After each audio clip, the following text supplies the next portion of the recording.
Olá, meus queridos irmãos do curso História da Salvação. Estamos aqui mais uma vez para mais uma aula. Hoje, a aula número 9, cujo título é A Aliança e a Lei. E para começar, convido vocês a orar comigo a oração do escapulário roxo. São 5 vezes. Em nome do Pai, do Filho, do Espírito Santo. Amém. Ó Jesus, conquistador da morte, salvai-nos. Ó Jesus, conquistador da morte, salvai-nos. Ó Jesus, conquistador da morte, salvai-nos. Ó Jesus, conquistador da morte, salvai-nos. Ó Jesus, conquistador da morte, salvai-nos. Em nome do Pai, do Filho e do Espírito Santo. Amém.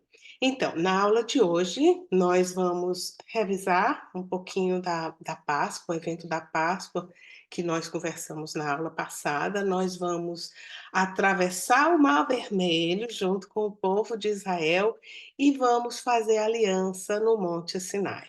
Então, na aula passada, nós terminamos falando da Páscoa. Foi naquela ocasião que houve a 10ª praga, morreram todos os primogênitos do Egito e foi instituída através de Moisés a primeira Páscoa, né, do povo de Israel, que é um ritual, é um evento muito importante na antiga aliança, que é o ritual da celebração da escravidão para a liberdade, né, que ele representa essa intervenção direta de Deus, salvando o seu povo, né. Então essa Páscoa, ela envolve uma série de eventos, ela começa com imolando o cordeiro, né, a ceia, o sangue que é aspergido na porta, né, nos portais, e a passagem do anjo, e essa sequência de eventos termina com a aliança no Sinai, quando é selada essa aliança, né. Então a gente vê que todos esses eventos estão interligados, tá certo? Então nós vimos que a Páscoa significa passagem, que é essa passagem da escravidão para a liberdade. E ela é uma prefigura da passagem da situação de pecado, da mancha do pecado original para a liberdade de filhos de Deus. A gente está passando da antiga aliança para a nova aliança também, né? Então é uma mesma a prefigura que a gente vê também Jesus vivendo uma série de eventos que começam 24 horas da paixão de Jesus, começa na última ceia, onde ele se entrega como cordeiro imolado, ele faz toda a oferta, ele faz a rendição de si mesmo, a total entrega de si mesmo a Deus, entrega o seu corpo e seu sangue ali para os apóstolos, na Eucaristia, na instituição da primeira Eucaristia, né? Aí depois uma série de eventos vão se desenrolar, a agonia, a via sacra, e é selada, é culminada, plenificada na cruz, quando o sangue dele é derramado até a última gota, né, e ali é selada a nova aliança. Então uma série de eventos da primeira aliança, prefigurando essa série de eventos intercalados que vai da última ceia até a morte na cruz, né. O povo atravessa um caminho em direção ao Monte Sinai. Jesus caminha uma via sacra em direção ao Calvário, né. Então, essa essa essa série de eventos, né, que é muito importante para nós, porque aí está a instituição da Eucaristia, que é o coração, vamos dizer assim, da nossa fé.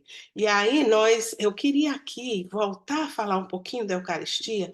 Quando eu estava pensando nessa aula, né, me preparando para essa aula, eu disse assim: "Acho que eu vou começar falando da Eucaristia mais uma vez e vou enfatizar um aspecto que eu acho realmente, muito importante para nós, né.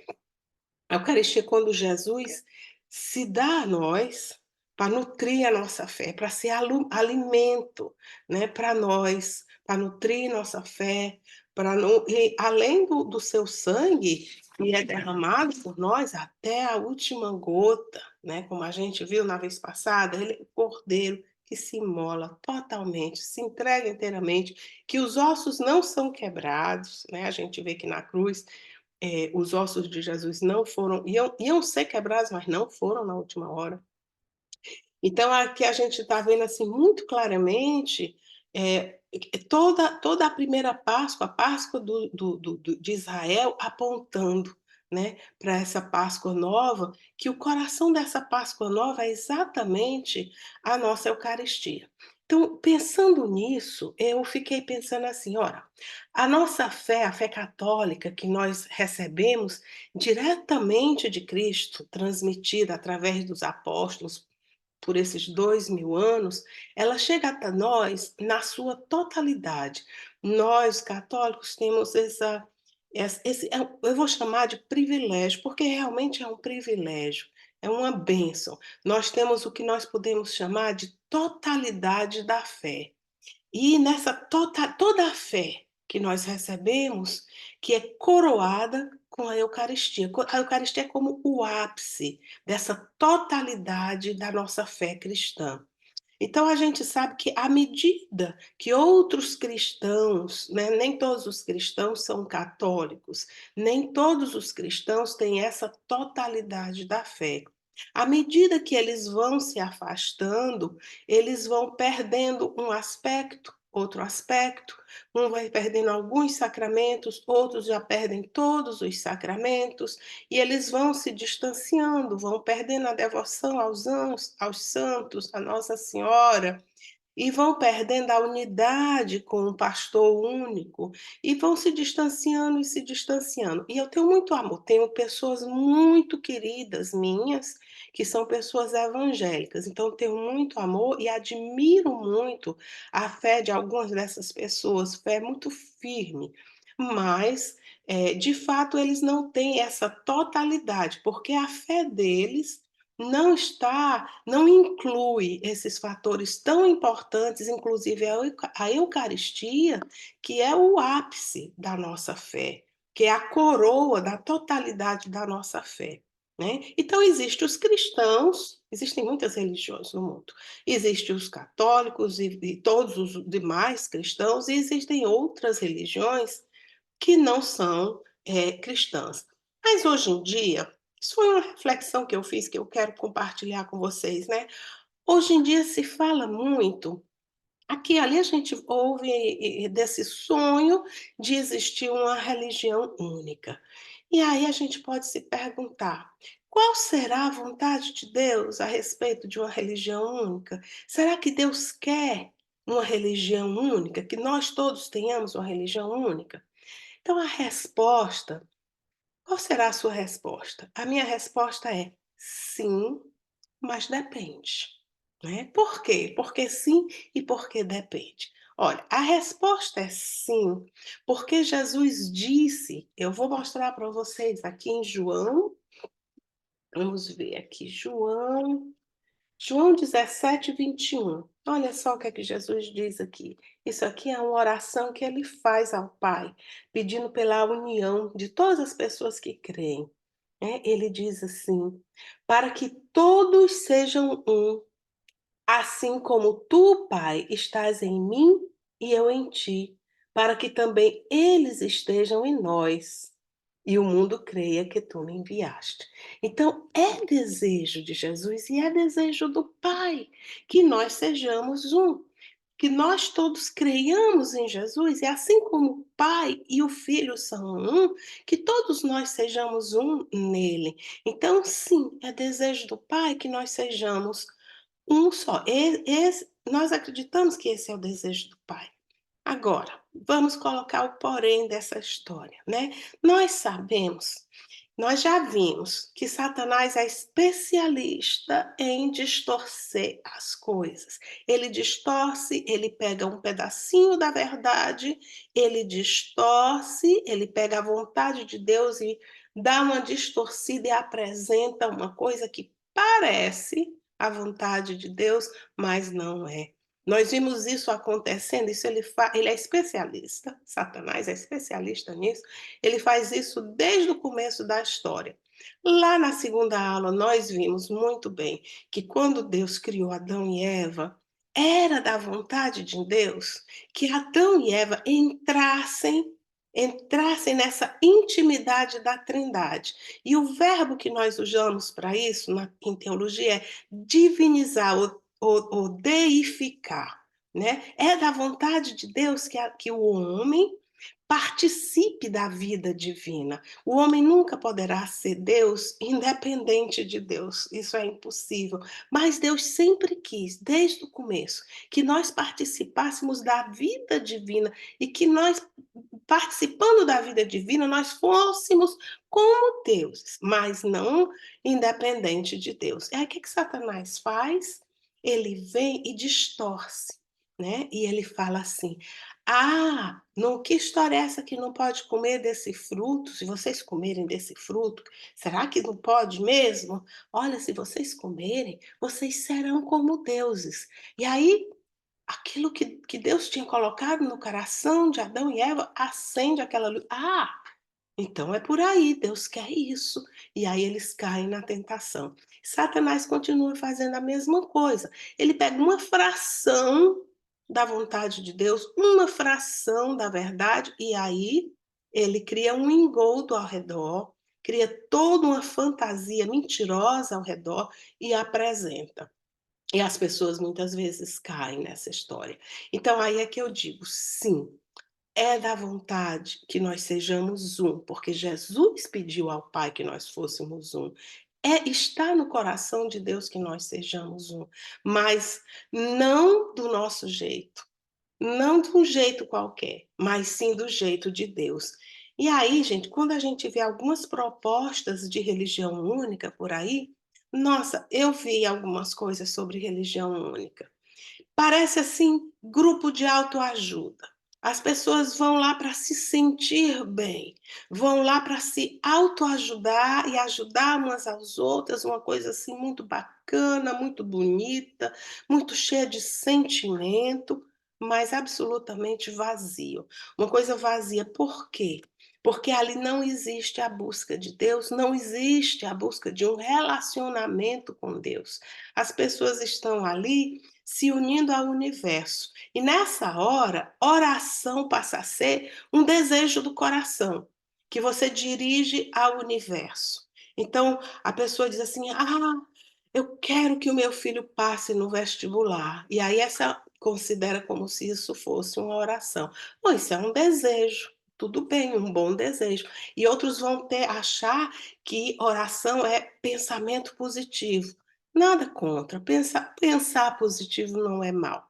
Mas achar que pensamento positivo é um diálogo com Deus, isso é um engodo, isso é um engano.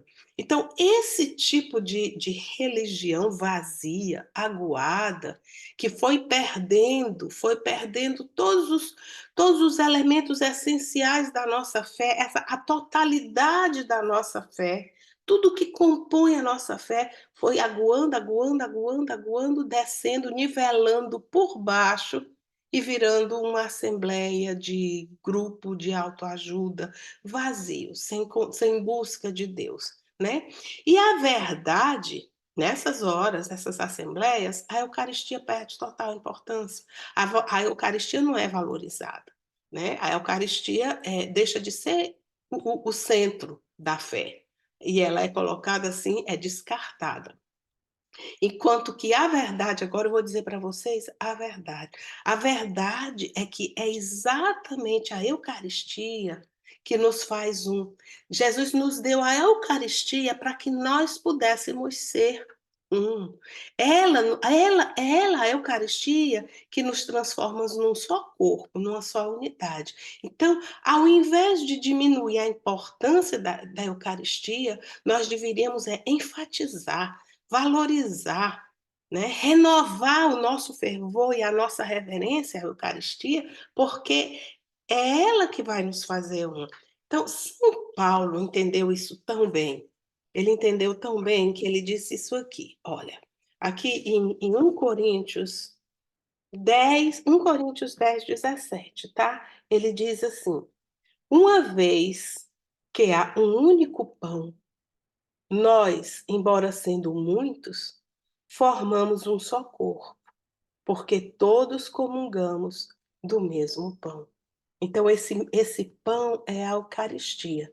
E quando nós tomamos a Eucaristia, nós nos unimos a Jesus. E ao nos unir a Jesus, nós formamos um só corpo. E aí nós cumprimos o desejo de Deus de sermos um só, né? Então, sim, é da vontade de Deus que nós tenhamos uma só fé, que nós tenhamos uma só religião, que nós sejamos um só, mas unidos na Eucaristia, né. A grandeza da primeira Páscoa dos hebreus, celebrada com tanta reverência, né, é apenas uma prefigura que aponta para a grandeza indizível da Eucaristia, que nós deveríamos tratar com máxima reverência. E eu estou trazendo isso aqui para vocês porque existe uma ameaça muito grande no ar contra a Eucaristia. Essa busca dessa religião única que descarta e que tira a Eucaristia do lugar dela.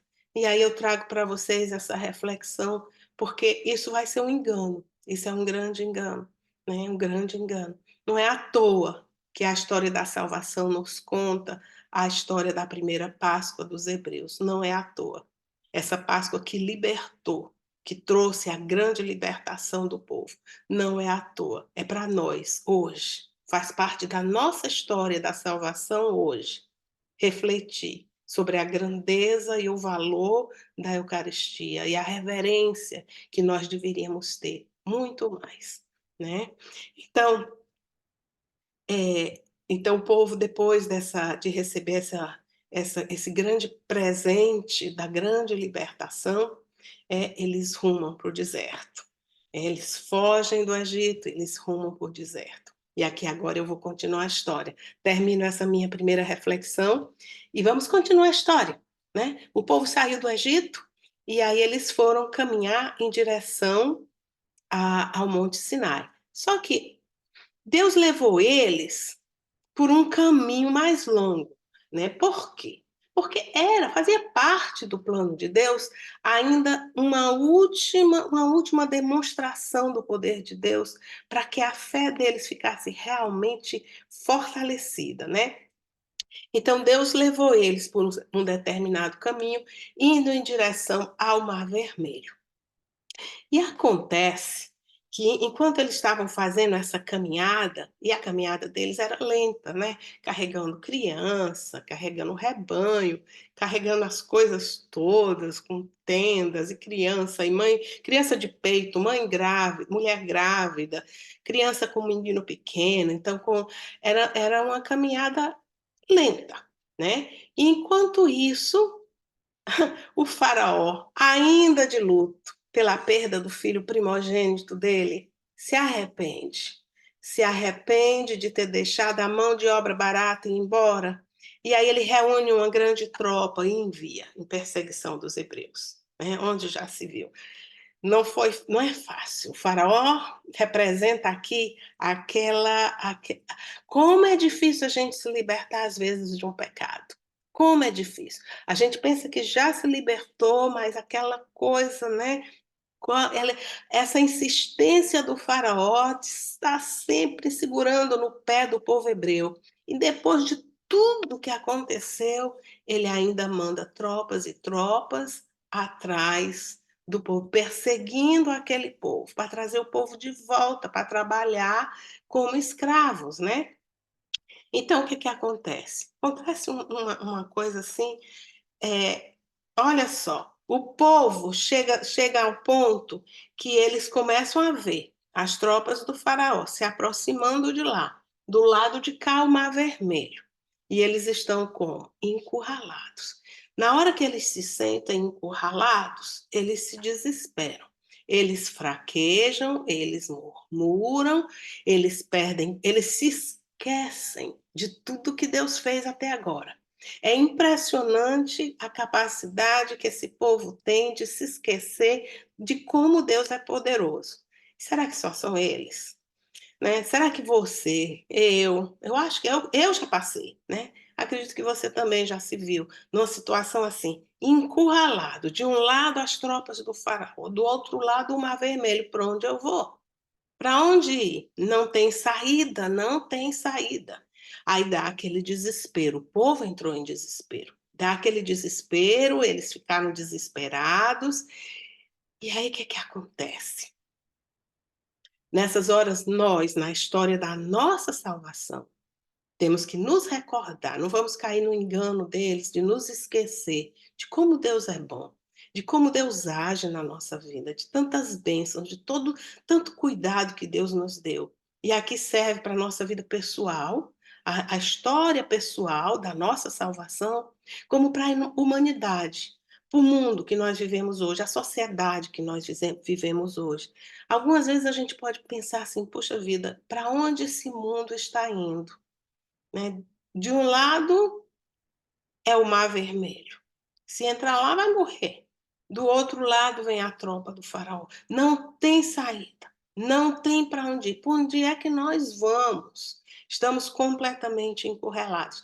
E aqui não só individualmente, mas como humanidade, como sociedade, como nação. Né? E como é que nós fazemos? É preciso acreditar que Deus realiza prodígios. Ele tem os seus meios. E se a gente não acreditar, a gente vai ficar como esse povo. Mas aí, na hora que eles ficam assim, sem ver uma solução aparente, sem conseguir acreditar, nossa, Moisés, aquele Moisés do começo, que fraquejou, que diz, Senhor, manda outro no meu lugar. Esse Moisés está crescendo, está virando um gigante na fé. Olha só o que, que ele diz para esse povo, né? E aqui nós estamos em Êxodo 14, Êxodos 14, no versículo 11, versículo 14, de 11 a 14. Olha só o que, que o povo diz. E disseram a Moisés: Não havia porventura túmulos no Egito para que nos conduzisses a morrer no deserto? Eles ainda são atrevidos, né? Olha só que atrevimento. Por que nos fizestes isso, tirando-nos do Egito? Não te dizíamos no Egito, deixa-nos servir os egípcios. É melhor ser escravo dos egípcios do que morrer no deserto. Olha que atrevimento, né? Deus está dando a liberdade e eles não estão sabendo apreciar. E aí Moisés, quanta paciência. Moisés respondeu ao povo: Não temais. Tende ânimo e vereis a libertação que o Senhor vai operar hoje em vosso favor. Os egípcios que hoje vedes, não os tornareis a ver jamais. O Senhor combaterá por vós. Quanto a vós, nada tereis a fazer. Nada tereis a fazer, porque o Senhor vai fazer tudo. Essa obra é do Senhor. Será que o Senhor estaria dizendo isso para nós hoje? Não tenham medo, não percam o ânimo. O Senhor vai combater aquilo que parece impossível, aquilo que parece um problema sem solução. Deus, Ele mesmo, se nós confiamos, nós veremos o prodígio. E aí a gente sabe, né? Essa história é conhecida de vocês. A gente sabe que Moisés, obedecendo a Deus, toma a sua vara, toca nas águas do Mar Vermelho e esse grande milagre acontece. As águas se abrem e criam um corredor a pé enxuto por onde o povo passa. E o povo vai passando no seu passinho, eles vão caminhando um muro de águas de um lado, um muro de águas do outro, um corredor por onde eles vão vivendo aquele milagre, vivendo aquele prodígio de Deus, o poder de Deus ali manifestado diretamente, né, para eles. Eles vão atravessando, e os egípcios começam a perseguir. E aí eles começam a se desesperar também, mas eles vão, e o que que acontece? Eles vão atravessando, vão chegando na alta margem, e as águas começam a se fechar. Ali onde estavam os egípcios, as águas vão se fechando e eles morrem todos ali afogados no meio do mar. Isso representa, né, o cuidado de Deus. Se nós confiamos, Deus vai nos libertar de tudo aquilo que nos persegue, de tudo aquilo que nos tenta voltar à escravidão. Eles estavam lamentando, né? Por que você não, Moisés, por que você não deixou a gente ficar lá no Egito, lá na escravidão? Estava melhor do que morrer aqui. Eles estavam se lamentando, mas não é isso que Deus quer para nós. Ele quer para nós muito mais. Nós não conseguimos enxergar o que Deus tem para nós. É tão magnífico, é tão maravilhoso, que nós não conseguimos sequer imaginar. E nós ficamos apegados às nossas escravidões. E aí Deus quer nos libertar e Ele vem, Ele mostra que Ele pode nos libertar. E até hoje, nós lemos, a Bíblia está cheia, cheia de passagens que falam dessa maravilha do Mar Vermelho que se abre, que liberta o povo hebreu e, ao mesmo tempo, derrota definitivamente aquele opressor. Esse é o dia da derrota final do opressor, tá certo? E aí, esse evento, o que acontece? A fé do povo é renovada. É verdade que a fé deles ainda é muito criancinha. Então, eles renovam a fé, depois eles perdem. Renovam e perdem. Um pouquinho como nós. Mas, bom, quem sabe a gente chega a amadurecer e ficar um pouquinho mais como Moisés, né? Que foi só amadurecendo. Enquanto que o povo dá um passo para frente, um passo para trás, dois para frente, três para trás. Moisés não. A caminhada de Moisés sempre foi para frente. Então, que nós sejamos um pouquinho como Moisés, menos como o povo hebreu, né? Agora, eu pergunto a vocês, o que vocês acham que simboliza, né, essa travessia do Mar Vermelho? Essa travessia magnífica que ela é cantada, o capítulo 15 do Êxodo. Se vocês tiverem uma chance, vão lá no capítulo 15. É magnífico o cântico que é cantado ali, né? É um cântico que os israelitas cantaram por essa vitória. Muito legal, né? Então, mas o que vocês acham? O que simboliza, né? É, a travessia do Mar Vermelho, ela estaria apontando para quê? Eu vou dar uma dica para vocês. O que é que destrói definitivamente o pecado, a mancha do pecado em nós, que nos faz passar pela água e que pela água nós somos lavados definitivamente? O batismo, né? Então ela aponta para o batismo. E isso aqui, gente, não sou eu que estou dizendo, não. Né? Os sacramentos todos foram alcançados assim pelo sangue de Jesus, mas esse é especialmente falado como prefigurado na travessia do Mar Vermelho. E não sou eu quem diz. Olha só o que São Paulo fala, né? Na 1 Coríntios 10, 1 a 2. Olha aqui. Não quero que ignoreis, irmãos, que os nossos pais estiveram todos debaixo da nuvem e que todos atravessaram o mar. Todos foram batizados em Moisés, na nuvem e no mar. Aqui ele está falando usando a palavra batismo, né? Eles foram batizados ali. A libertação deles foi esse batismo. E aí, se a gente quiser ver de uma maneira ainda mais explícita, a gente vai aqui no Catecismo, no parágrafo 1221, e a gente vai ler assim. Sobretudo, aqui ele está falando, né, esse capítulo aqui, ele está falando do batismo, né, do sacramento do batismo, que é o artigo 1 aqui da celebração dos 7 sacramentos. E no parágrafo 1221, ele faz essa ligação, tá certo? Entre o batismo e o Mar Vermelho.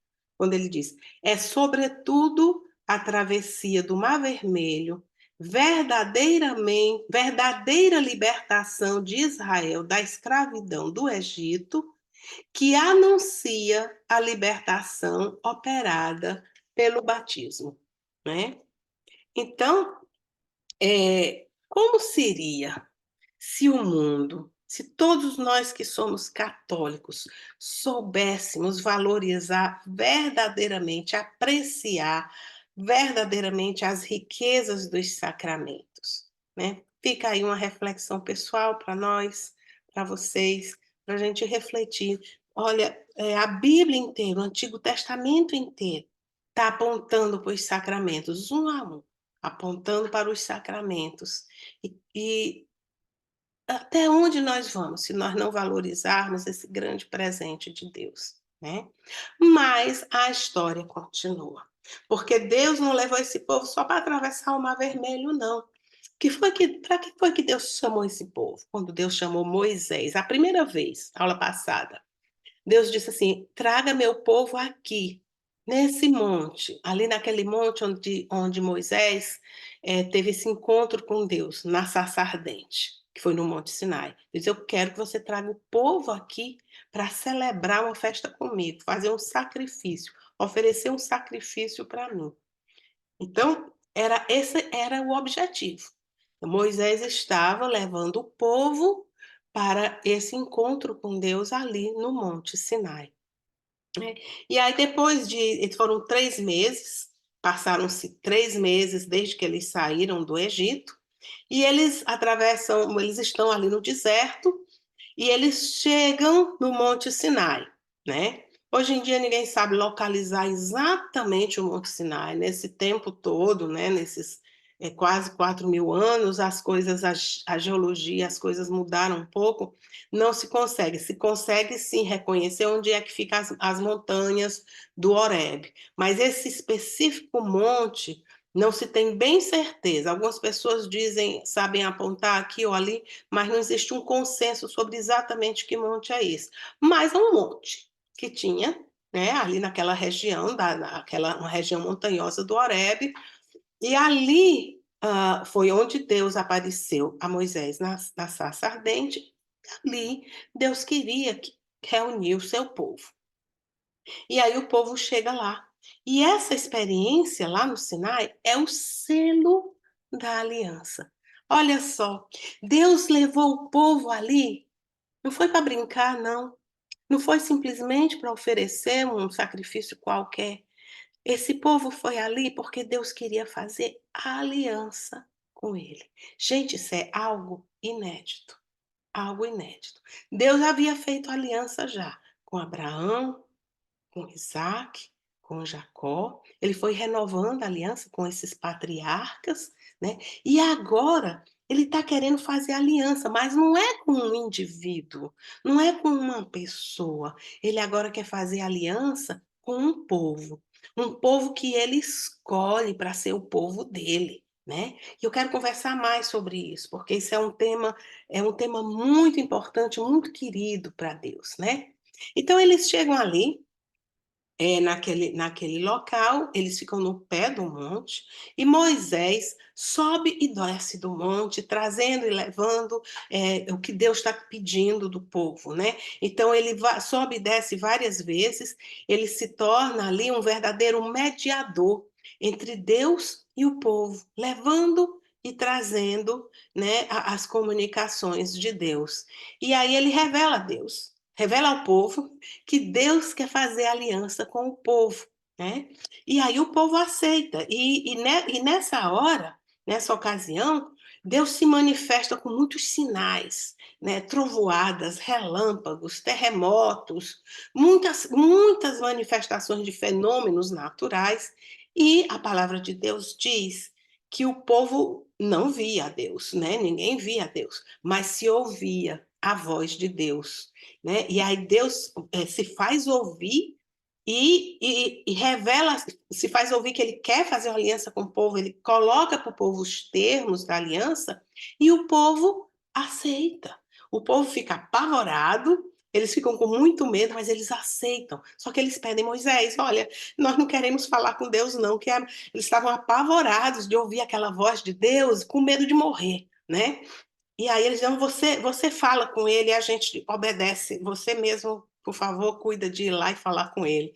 E aí Moisés faz exatamente isso, Moisés se transforma, assim, nesse grande mediador entre Deus e o povo, né. Agora aqui eu quero abrir um parêntese para a gente revisar uma coisa que eu falei para vocês antes, acho que na terceira aula, né, eu falei para vocês o que é aliança.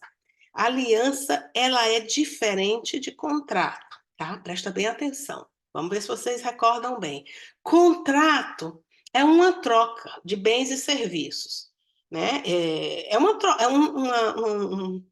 vamos dizer, um negócio, né? Eu te dou isso, tu me dás aquilo. E ali encerrou, eu vou para minha casa e não tenho mais nada com você. Se eu estou satisfeita com o bem ou com o serviço, eu não tenho mais nada que lhe dizer. Se eu não estiver satisfeita, eu reclamo. Mas esse é o conceito de contrato. O conceito de aliança vai muito além. O conceito de aliança é de um relacionamento. É uma coisa, é como assim, o exemplo de aliança é como duas pessoas, que são dois estranhos, que fazem uma aliança matrimonial, e naquela cerimônia, quando eles dizem sim, eles ali estão, naquele ritual, estão aceitando fazer uma aliança, eles se tornam pessoas íntimas, né? Se tornam pessoas íntimas. A adoção, por exemplo, um filho não é de sangue, não foi você que gerou, mas na hora que você assina aquele papel de adoção, aquela criança passa a ser parte da família. Então, uma aliança é como uma relação de família. É uma ligação muito forte. Ela é um compromisso grande, como num casamento, né? Que tem condições, tem responsabilidades, né? Ela é feita através de um juramento ou alguma coisa equivalente a um juramento. Ela muitas vezes tem um ritual. Essas alianças antigas, né, geralmente tinham rituais de sacrifício que envolvia sangue, aspersão de sangue, muitas vezes tinha uma refeição, né? Tudo isso são elementos de uma aliança. E vocês devem estar se lembrando lá da última ceia, né, da paixão de Cristo, que tem todos esses elementos: refeição, sangue, tudo isso. Mas a gente vai chegar lá mais para frente, né? Mas a aliança também tem um outro elemento que é uma condição de punição para quem quebra a aliança. Então, a aliança não é uma coisa para fazer e quebrar. A aliança é uma coisa séria, é um compromisso que ambas as partes têm que confiar no outro, que o outro não vai quebrar, que o outro ele está lá um para o outro, né? Então, a aliança é uma coisa muito forte, é uma coisa. Você passa a ser família.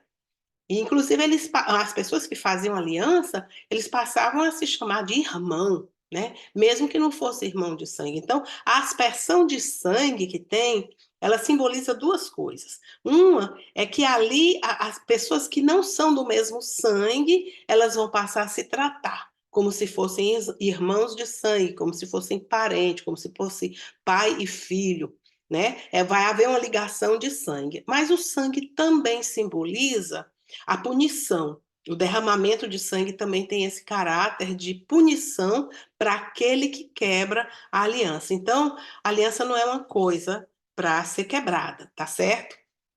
Então, os termos da aliança, essa aliança que Deus faz com o povo hebreu, né?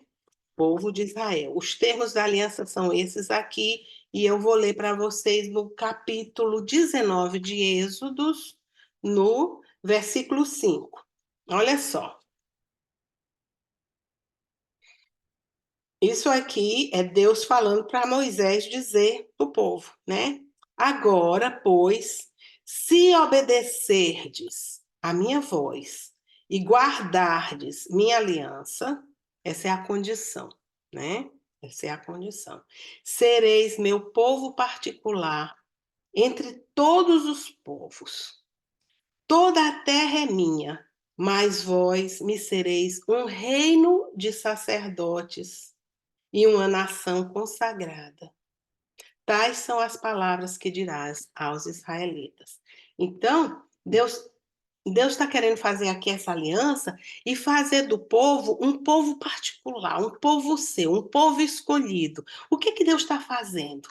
Deus está escolhendo Israel para ser para Deus como um filho primogênito dentre todas as nações, ou seja, a terra toda é minha. Todas as nações são minhas, mas você, Israel, com essa aliança, passa a ser o meu filho primogênito e ganhar esse status de filho primogênito. Nós já conversamos muito para trás sobre a importância do filho primogênito. Nós vimos também como muitas vezes quando o filho primogênito falha, Deus coloca outro no lugar, mas isso fica para depois. Hoje, o que é importante é a gente observar que Deus escolhe Israel e coloca em Israel esse papel, esse status de filho primogênito. Se ele é filho primogênito, Deus se torna pai. E então essa aliança é uma aliança de pai para filho. E esse relacionamento que Deus quer ter com Israel é o relacionamento de um pai amoroso. É um pai que cuida. É um pai que sabe, conhece as necessidades do filho e atende. E o que é que ele pede de Israel? Se obedecerdes os meus mandamentos. Tudo que Deus quer é fidelidade, docilidade para se deixar cuidar por Deus. Deus está pedindo obediência, obedecer como um filho que é amado, um filho que tem um pai que sabe que ama, que é capaz de se dar inteiramente por esse filho, que é capaz de fazer qualquer sacrifício por esse filho. O que esse pai pede? Amor, fidelidade, docilidade, obediência, né? Então aqui esse é o termo da aliança. Nenhuma religião que se saiba jamais teve um povo que fez aliança com Deus assim como Deus escolheu Israel. Os outros deuses pagãos, os ídolos do Egito, eles faziam contrato, né? Então o povo vinha e oferecia aqueles sacrifícios, aquelas coisas numa forma de contrato. Eu te dou isso, mas aí você me dá fertilidade. Eu te dou isso e você me manda chuva. Eu te dou isso e você me protege das enfermidades. Então, todos aqueles deuses, aquele um número grande de deuses que tinha no Egito, eles tinham essa relação de contrato. Um deus lá distante, né, que eles acreditavam que existia esse deus lá distante, e que eles, então, faziam alguma coisa para aquele deus, esperando que Deus, esse ídolo que eles acreditavam, desse algo em troca para eles, né? Mas não é isso que Deus quer. O nosso Deus verdadeiro, o único Deus verdadeiro, o único Deus dos deuses, Senhor dos senhores, ele não quer esse contrato, ele quer o coração desse povo, ele quer o amor desse povo.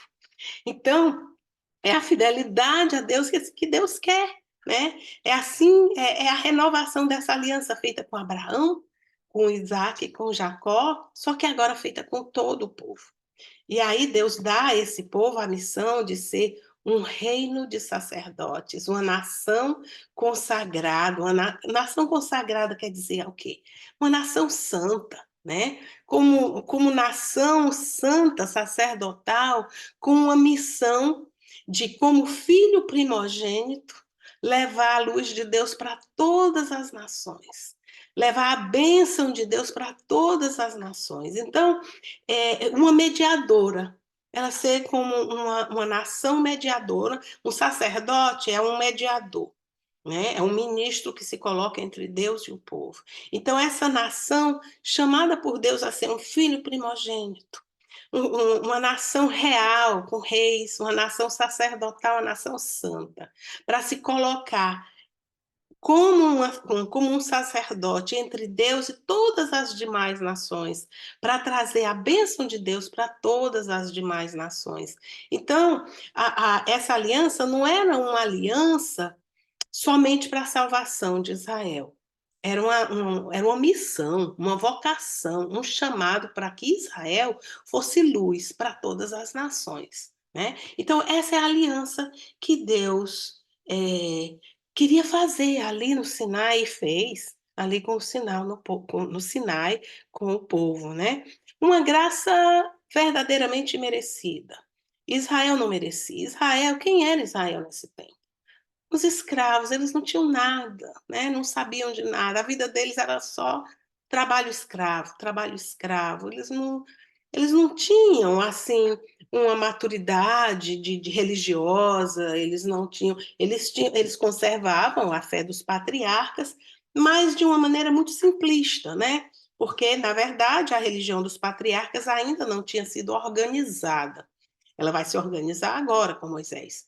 Mas então, eles tinham aquela fé, né, que existia esse Deus único, mas é uma coisa muito assim frouxa, vamos dizer assim, né? E aí Deus então escolhe Israel sem Israel ter nenhum merecimento. Quem de nós tem merecimento para nada? Quando Deus nos chama, chama porque Ele quer. Ele que sabe e Ele que provê. Assim como Moisés. Deus escolheu Moisés. Deus escolheu Abraão. Deus escolheu Isaac, Jacó. Deus escolheu Moisés. Deus vai escolhendo e vai fazer. Ele, Deus, faz a obra através daquele que Ele escolhe. Se aquele que Ele escolhe consegue dizer sim. Aí não é a força daquela pessoa escolhida, não é o valor, não é a virtude daquela pessoa escolhida, mas é a obra de Deus através dessa pessoa que diz sim. Né? Essa é que é a grande missão. Então, veja só, essa aliança que Deus faz com o povo é uma aliança condicional. Né? Ele diz bem claro assim: se obedecerdes à minha voz e guardardes a minha aliança. E os termos da aliança, eles são bem claros. Né? O que Deus pede? Deus dá para o povo os 10 mandamentos e ele dá um pequeno código de leis, algumas leis que vai começar a organizar a sociedade. Eles eram escravos, tá? Eles não tinham governo, eles não tinham leis, eles não tinham constituição, eles não tinham nada. Então Deus dá o decálogo e dá algumas leis para eles começarem a se organizar civilmente, né, como povo, tá? E essas leis, se a gente pega e vai ler elas hoje, né, as leis do Código da Aliança, que estão no capítulo 21 a 23 de Êxodo. Tem outras leis mais adiante, nós vamos falar dessas leis depois. Não estou falando dessas, eu estou falando dessas leis que foram dadas no Sinai, no capítulo 21 a 23. Essas leis, quando a gente vai ler, a gente acha assim, nossa, que coisa bárbara, né? Que coisa assim, tão, né? Mas se a gente entender, essas leis, na verdade, que parecem bárbaras, elas estão criando limitações de abusos que existiam antes, coisas que eram completamente soltas, tratadas com todo abuso. Nessa hora, Deus está começando a organizar essa sociedade, começando a colocar limites nas coisas. Então a gente lê e diz assim, nossa, que coisa, né? Coisa selvagem, mas a verdade é um progresso. Deus está aos poucos. Ora, veja só, esse povo passou 400 anos escravo no Egito. Será que esse povo tinha condição, depois de 400 anos vivendo assim como escravo, de chegar a Jesus com a boa nova, pregando, né, a liberdade, o amor, a misericórdia? Eles não iam entender nada. Ia passar batido assim, eles não tinham condição de entender.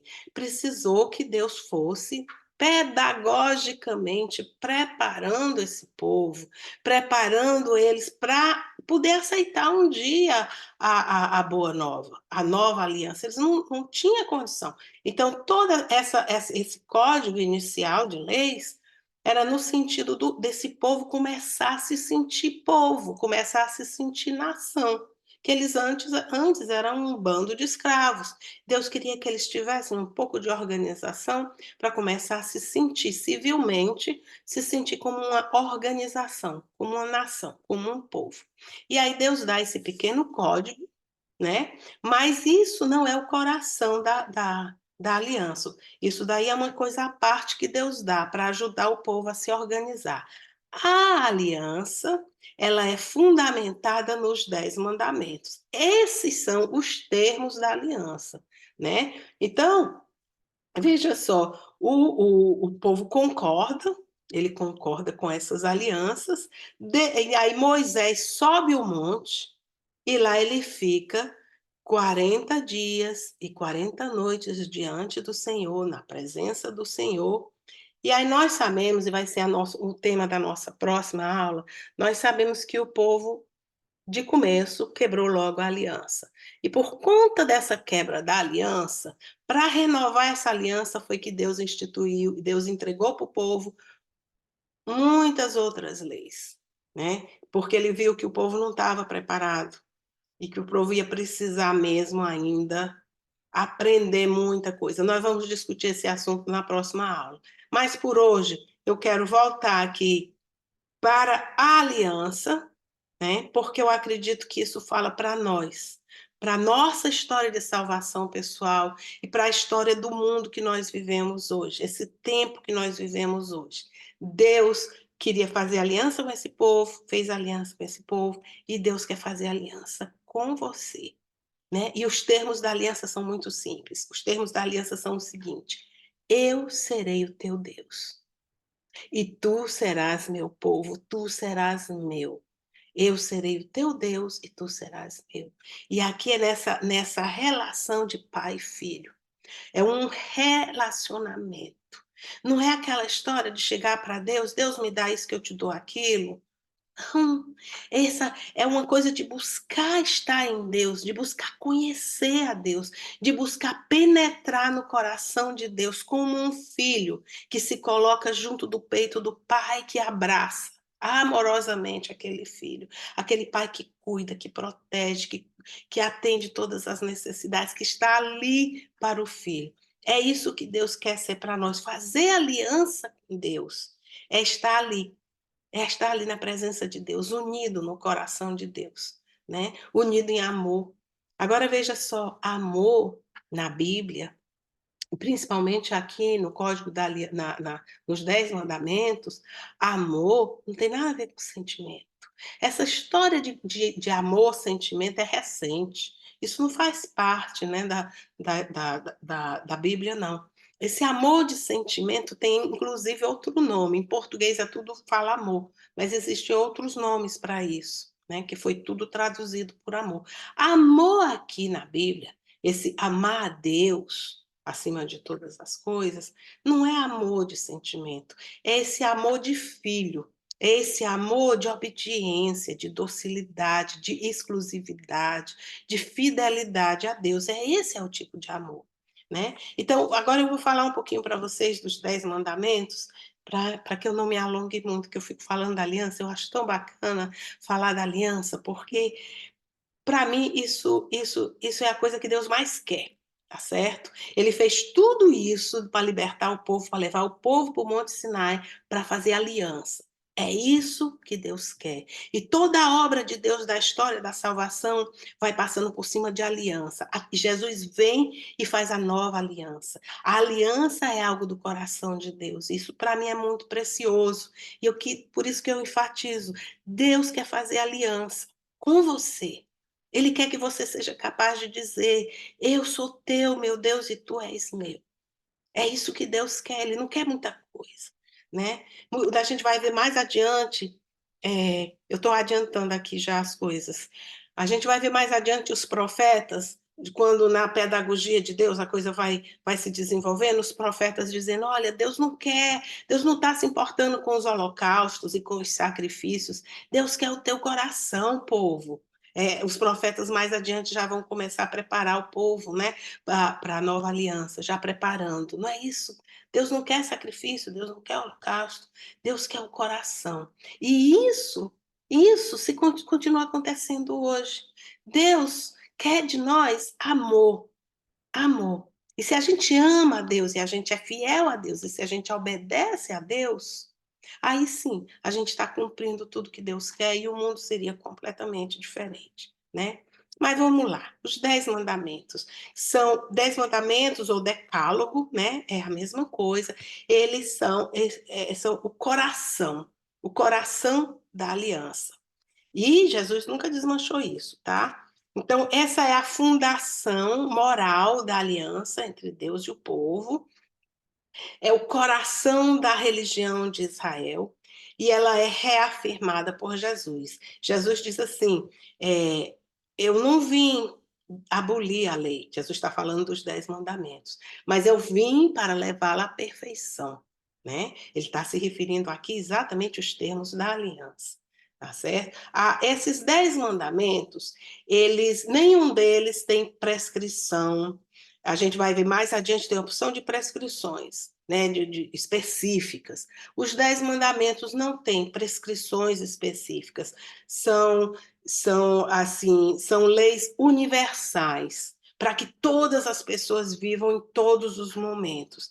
E esses 10 mandamentos, eles são um reflexo daquela lei natural que Deus inscreveu no nosso coração. Nós falamos disso lá na primeira aula, como Deus inscreveu na nossa alma a lei natural, né? E essa lei que está na nossa alma, na nossa consciência, ela se reflete nesses 10 mandamentos, né? Então,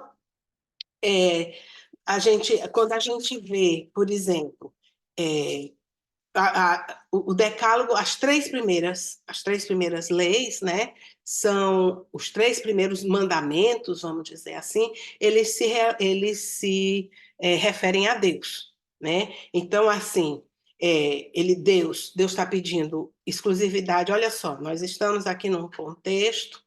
Aquele povo vivia num contexto de politeísmo. E aqui Deus está falando, né? Um único Deus, está reforçando o monoteísmo. Só existe um Deus. Amarás o Senhor teu Deus. Esse é o único Deus. Vai reconhecer a Deus como o único Deus. Não vai fazer como os outros povos que ficavam construindo ídolos para adorar, fazendo idolatria com construção de ídolos. Vocês não vão fazer isso. Vocês não vão fazer isso porque vocês não são como esses outros povos. Vocês não são como o pessoal lá do Egito. Vocês são o meu povo. E eu sou o único Deus. E vocês vão adorar somente a mim. Eu sou o único Deus. E aí ele vai se revelar nesses primeiros mandamentos, trazendo aqui de dentro do coração do homem essa verdade desse único Deus, o Deus que nos criou. Como que pode haver vários deuses? Um Deus só é o Criador. E é esse Deus que se revela aqui ao povo e que faz aliança com o povo. E aí ele pede reverência. E como sinal dessa reverência, ele pede que o repouso do sétimo dia. E o sétimo dia já não é novidade. Ele já vem lá da criação, porque o Deus criou o mundo e descansou no sétimo dia. Então já havia o conceito do sétimo dia. E aqui nos 10 mandamentos, Deus apenas está como que relembrando esse dia de reverência a Deus, esse dia de repouso, esse dia que o nosso ser, a gente trabalha, constrói, faz tudo durante 6 dias, e nesse dia é o dia de repouso, o dia que a gente se lembra de se voltar para Deus, de refletir nas coisas de Deus, que é uma coisa muito esquecida. Para nós, depois de Jesus Cristo não aboliu a lei, os mandamentos, mas o dia do sétimo dia passou a ser o domingo, né? Deixou de ser o sábado, passou a ser o domingo, que é o dia da ressurreição de Cristo. E, assim, existe uma falta de cuidado tão grande em guardar o domingo. Eu estou me lembrando aqui agora daquela aparição de Nossa Senhora na França, né, La Salette, que ela lembra muito. Ela fala várias vezes, né, que o povo deixou de respeitar o dia do Senhor. As pessoas não respeitam mais. Nós vivemos numa sociedade que não tem o menor respeito pelo dia do Senhor. Os feriados santos, os santos dias de guarda, não existe nenhum respeito, né? Mas aqui os 3 primeiros mandamentos é exatamente reforçando Deus como único Deus, exclusivo, que não pode ser comparado e não pode haver idolatria, não pode haver essa construção de imagens de deuses pagãos, nada disso, mas que ele quer ser reverenciado, ele quer um dia para ele, né? Nós temos 6 dias e um dia ele quer que nós possamos dar para ele. Ele nos dá todos os dias e um só nós damos para ele, né? Esse é o amor a Deus. E isso aí, hoje, se a gente colocar isso hoje em dia, nossa, como nós estamos vivendo numa sociedade que não vive isso, né? Não, cadê o monoteísmo? As pessoas estão ficando assim, nós vivemos cheios de ídolos, cheios de ídolos. A idolatria, não estou falando idolatria formal, mas a idolatria de pecados, de coisas, de criaturas. Nós perdemos a noção desse Deus, Deus dos deuses, né? Esse Senhor dos senhores, aquele Pai que faz aliança conosco e que quer ser o único. Qual é o pai que quer ser trocado? O pai amoroso, que quer que você diga, pai, eu não quero mais que você seja meu pai, eu vou buscar outro pai para mim. Nossa, que dor que isso causa, né? Então, esses são os 3 primeiros mandamentos para o povo hebreu que continuam atuais para nós. Os demais mandamentos, do 4º ao 10º, são referentes ao próximo, tá certo? Então, aí ele diz, o 4º mandamento é referente ao próximo mais próximo, que são o pai e a mãe. Honrar pai e mãe, aí vem não matar, não cometer adultério, não roubar, não jurar falso testemunho, não desejar o que é do próximo. Tudo isso, gente, são coisas assim universais, que é para estar no nosso coração, né? Se nós estamos na graça, se nós estamos em Deus, ninguém precisa dizer para nós que matar é errado, que roubar é errado, que mentir é errado, que tomar o que é do outro é errado. Ninguém precisa dizer isso. Que mentir é. Ninguém precisa dizer isso se nós estivermos na graça. Agora, as pessoas vivem tão longe de Deus que o coração delas fica endurecido, como o coração do Faraó. E aí elas começam a achar muito natural matar. Hoje em dia, infanticídio não quer dizer nada. Eutanásia não quer dizer nada. Hoje em dia, uma das nações tradicionalmente mais cristãs, a filha mais querida da igreja, né, a França, conseguiu colocar como direito constitucional o direito de infanticídio, o direito de a mãe matar o seu próprio filho, como se isso fosse um direito, né? E agora é um direito constitucional. Olha só que absurdo. Então, os 10 mandamentos, hoje em dia, como é que nós estamos? Né? Mentir? Nossa, o que tem de corrupção hoje no mundo? Mentira, desinformação, as narrativas que existem distorcendo a verdade. Cadê a verdade? A gente vê mentira para todo lado. Né? Desejar o que é do outro, cometer adultério, honrar pai e mãe. Quantos pais idosos largados aí nos asilos? Feliz do pai e da mãe que tem um filho, uma filha que cuida deles na velhice, porque muitos estão aí largados. E em alguns países, como o Canadá, por exemplo, está se falando já muito de eutanásia, né? Então, nossa, como é que ficam os mandamentos hoje em dia? Como é que está a aliança? Eu não vou falar assim a sua aliança, porque você pode ser uma pessoa muito santa, muito de Deus. Mas como é que fica a aliança do povo hoje? Da nossa nação, dessa humanidade com Deus? Como é que fica essa aliança? Totalmente quebrada, né? E quando uma aliança é quebrada, tem punição.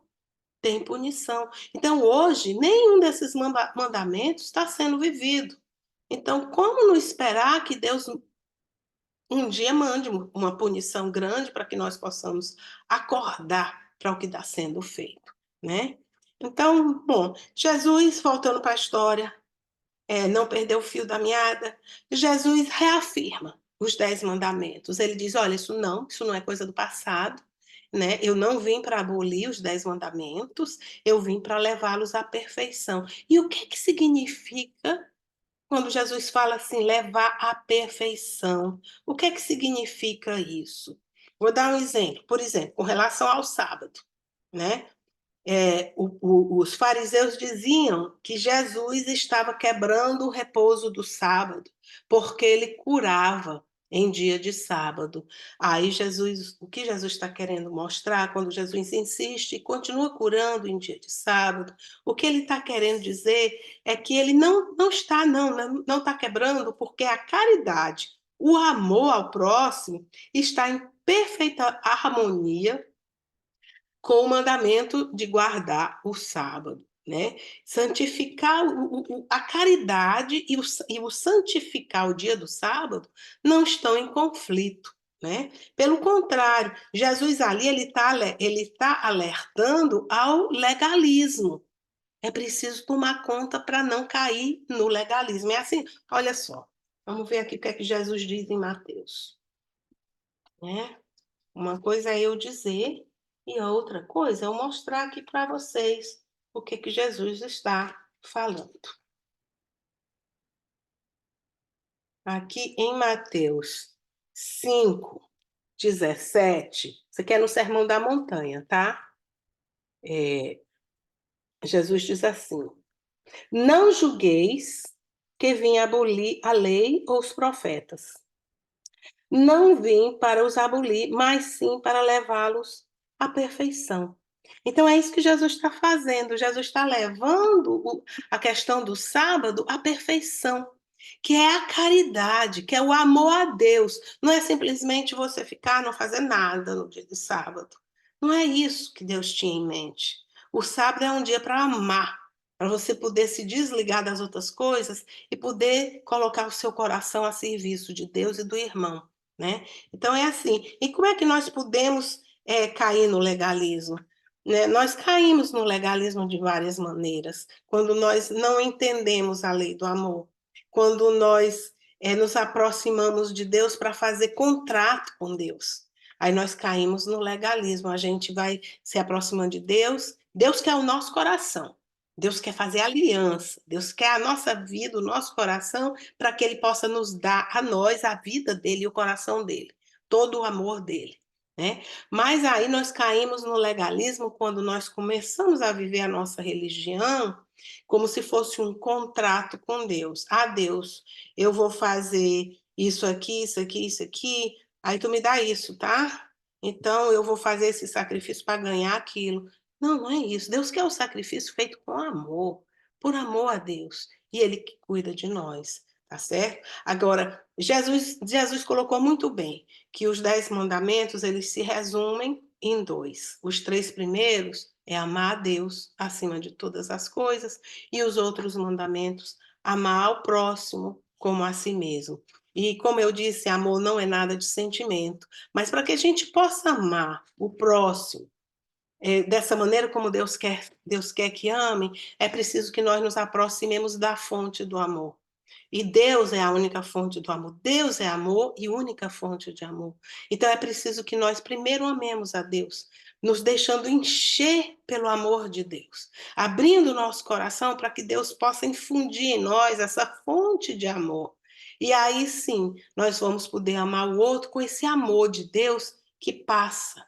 Nós nos transformamos assim num canal por onde o amor de Deus passa por nós, trabalha no nosso coração e vai para o outro.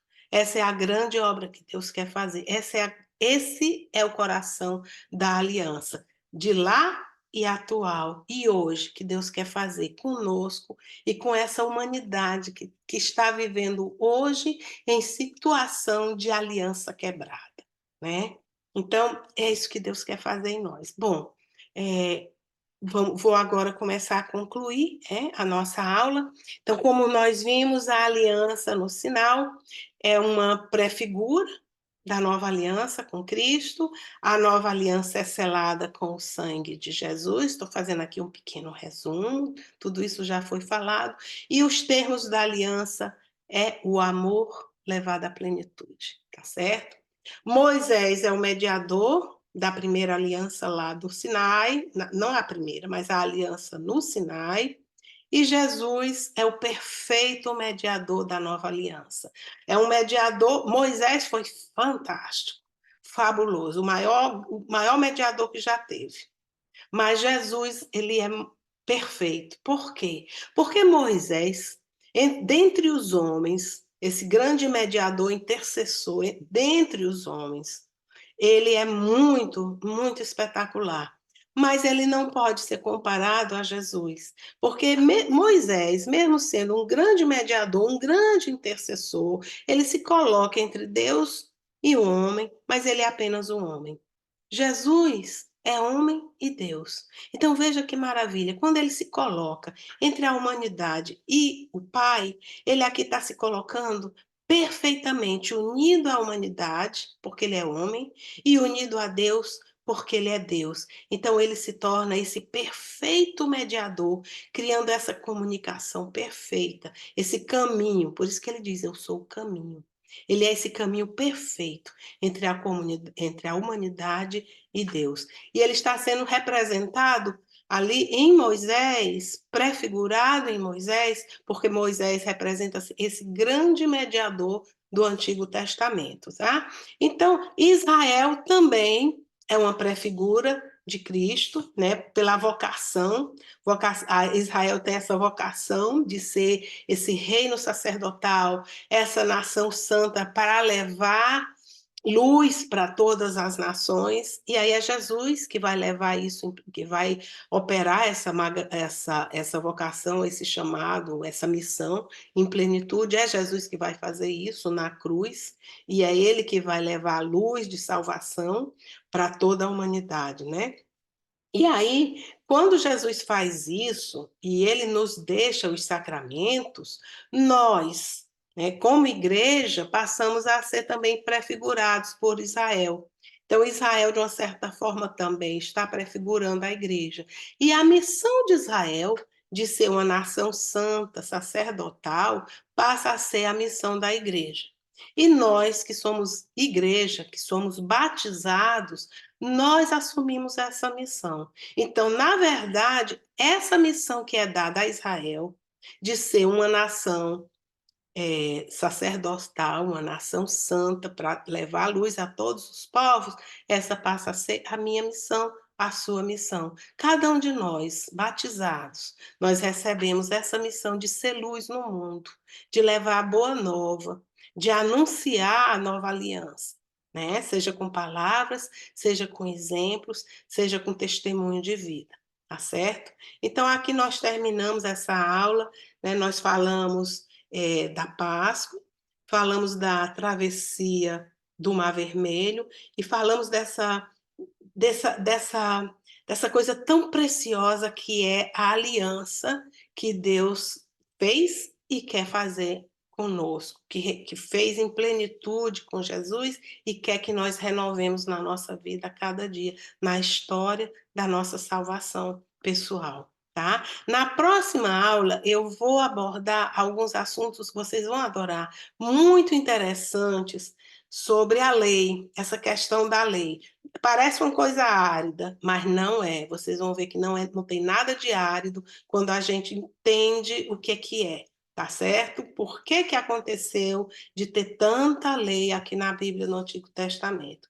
Nós vamos conversar sobre isso, um pouquinho sobre isso, e vamos, junto com o povo de Israel, passar 40 anos no deserto, né? Vamos viver com eles esses 40 anos até chegar, né, às vistas da Terra Prometida. Isso vai ser a nossa tarefa da próxima aula. Então, na próxima aula, nós vamos viver 40 anos em uma hora. Então, gente, Deus nos abençoe, que Nossa Senhora coloque todas essas coisas no nosso coração. E aqui eu quero terminar com uma Ave Maria. Em nome do Pai, do Filho, do Espírito Santo. Amém. Ave Maria, cheia de graça, o Senhor é convosco. Bendita sois vós entre as mulheres, bendito é o fruto do vosso ventre, Jesus. Santa Maria, Mãe de Deus, rogai por nós, pecadores, agora e na hora de nossa morte. Amém. Em nome do Pai, do Filho e do Espírito Santo. Amém. Até a próxima, pessoal.